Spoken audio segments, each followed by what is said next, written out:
naye yambuuza ebyokulaakulanya olubiri ndoozi ekyo nkimaze. Tewali binsoomooza gyebiri. Okusooka mbadde mbagamba nti ekimu ku bye tukoze mu myaka 13 kwe kutereeza enzirukanya y'emirimu.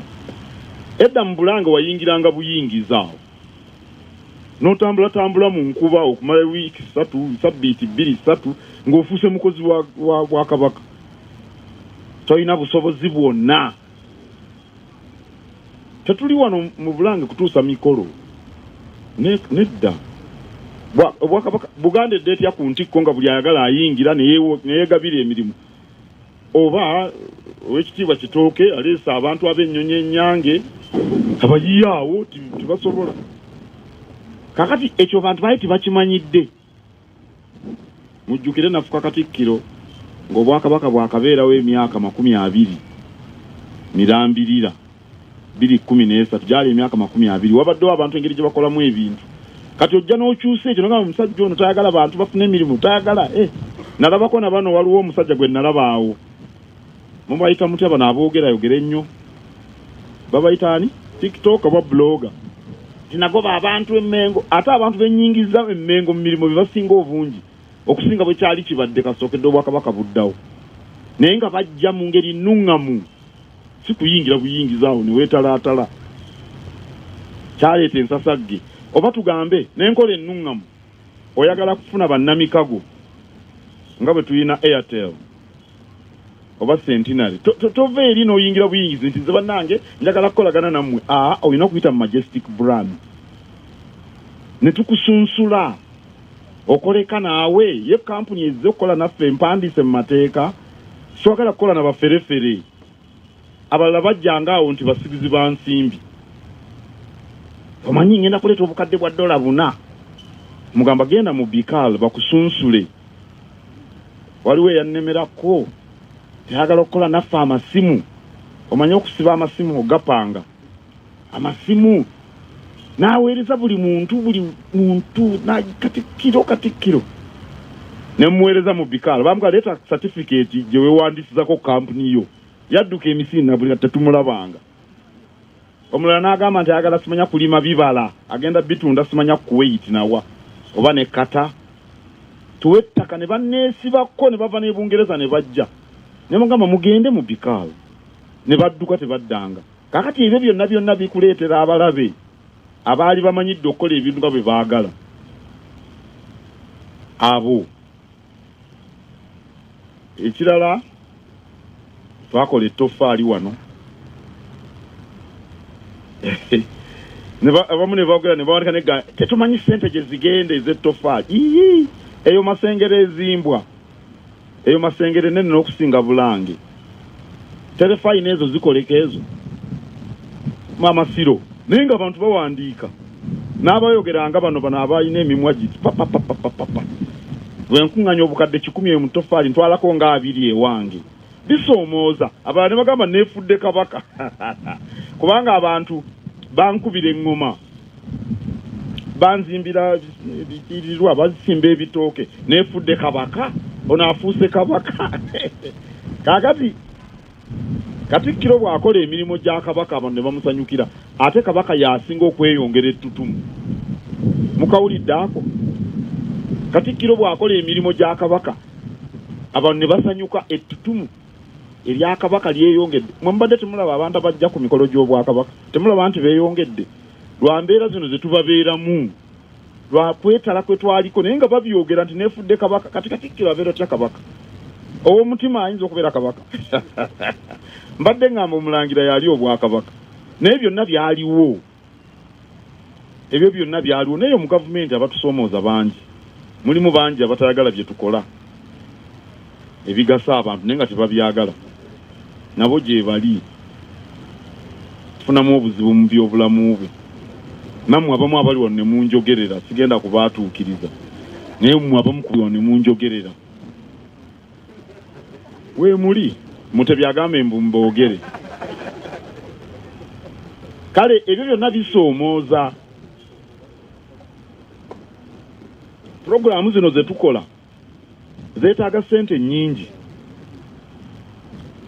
Nabadde kasensero nagenze n'abakulu bano bendi nabo n'abalala eggwanika lisaasanya ssente empitirivu tusula mu mawoteeri tukola tutya amafuta biki kati olina okwebuuza ofune ssente ezo ogendeyo ku mirimu oba otuule kubanga ssente nnyingi okufuna ssente ezikola ebintu ebyo kitumenya kufuna ssente zosasula abakozi okola mirimu minene nnyo era abakozi baati banaakufuna musaala mbeera seebaka kale ebyo byonna bisoomooza ebisoomoozo bibeerawo naye era nga bw'oyogedde nsaagala kubeerawo nga nnyimba ebizibu oba omukulembeze wange erikyaddeawo n'oddira ebizibu n'obifuula oluyimba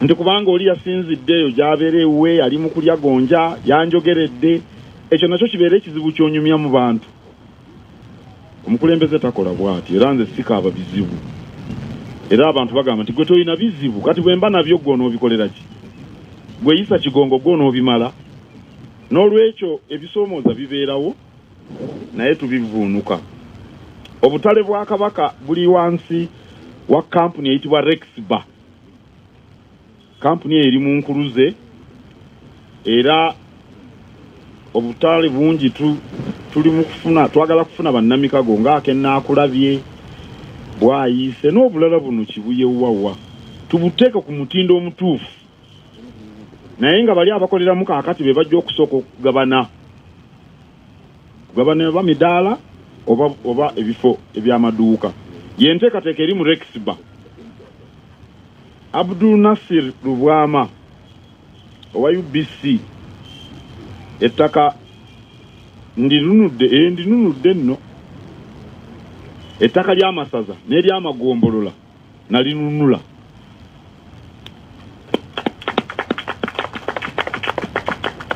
era Buganda Land Board nayo tulimu kugitereeza engeri gyekolamu emirimu egikole nga ginyirira ekizibu abantu bakaluubirirwa oluusi ebyapa birwawo okufuluma ababa basasudde ssente za liizi na biki naye oluusi tekibeera ku buzibu bwaffe oluusi kiba mweri kubanga ebyapa situbikolera mu Buganda Land Board ebyapa tubikolera mu ofisi z'ettaka ezo ziba za gavumenti amateeka be gagamba oluusi balwawo naye n'ekitongole kyennyini kyetaaga okwongera okulongoosa enkola gye kikolamu emirimu ettaka tulirabiridde bulungi nnyo era mpulira abagamba ettaka balibbye balimazeewo ery'Obwakabaka liri wali babbye nze sirimanyi ani yalibbye Obwakabaka bulina ettaka ebitundu 5 byokka 5%.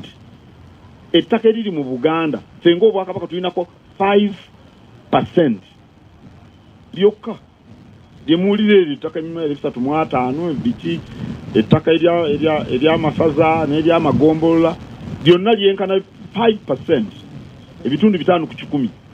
Eddala liri mu mikono gy'abantu ba bulijjo ne gavumenti yetusinza n'ettaka kubanga mayiro 9 tebazituddizanga waliwo ne mayiro 1500 ez'ebibira tebazituddizanga ezisinga ettaka liri mu mikono gya gavumenti era tebabalimbanga nti oba mayiro yereese emitawaana yayogera ebyanoonya bibye.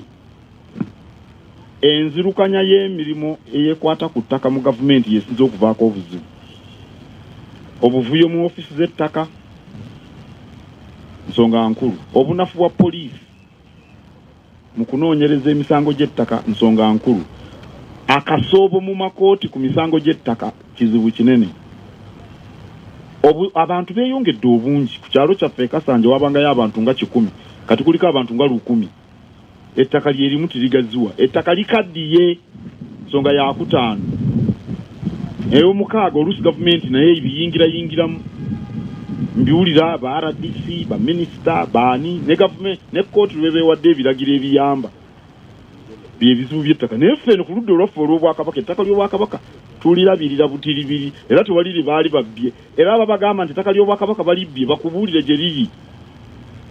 Wabula tulina ettaka eririko gavumenti nga tetusasula ssente za busuulu oba za bupangisa oba za kutuliyirira eryo nayo gye riri. Naye nti baalibbye ng'ani yalibbye? Ettaka ly'Obwakabaka yonna gye riri tumanyi gye riri. Kalibe eryo gavumenti kwetudde ekyokulabirako emakinde wano emakinde ku poliisi bagiyitaani barracks military police. Ttaka lyaffe lya Bwakabaka tebatuwa za bupangisa tebasasulanga za buliizi tebatuliyiriranga. Pulezidenti yagamba nti wali ebyamagye baagala bagulirewo ddala. Ndowooza era bwekityo kisaanidde kubanga mu nsi zonna amagye we gabeera gavumenti erina okuba nga erinawo bwannannyini naye tebatuwanga wadde 10 naye nga tumanyi nti gyaffe nabo bakimanyi naye waliwo aboogera ettaka balibbye eryani naye waliwo obuzibu ku ttaka abantu babatwalako ettaka naye ery'obwakabaka tumanyi we riri. Ebibuuzo ebirala 3 ku byanukule.